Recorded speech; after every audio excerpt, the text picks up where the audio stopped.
Why do we do that? Why do we give up meat on Fridays in Lent? First of all, we remember Fridays in a very special way throughout the church year because Jesus historically died on a Friday.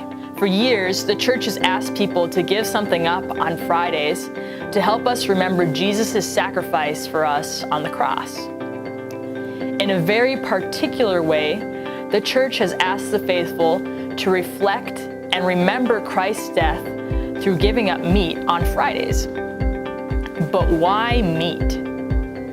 For centuries, meat has been associated with feasts and great celebrations. Even in biblical times, people would wait for very special occasions to eat the fattened calf. Fish, on the other hand, has historically had the significance of being a more commonplace food.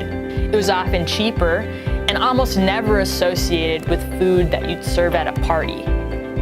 To say that you could not have meat on a Friday would be like saying, don't make your Thanksgiving meal on Fridays.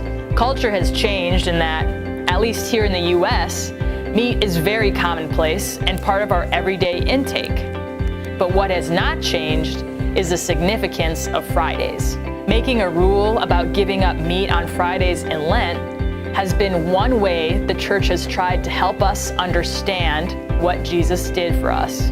In modern times, meat might not have the same connotations as it did centuries ago, but let's be honest, giving up meat on Fridays can make meal planning a little more difficult.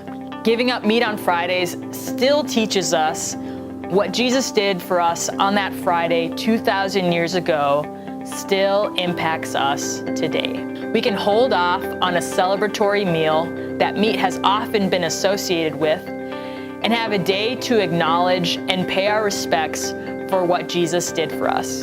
So this Friday, go for the fish and veggies.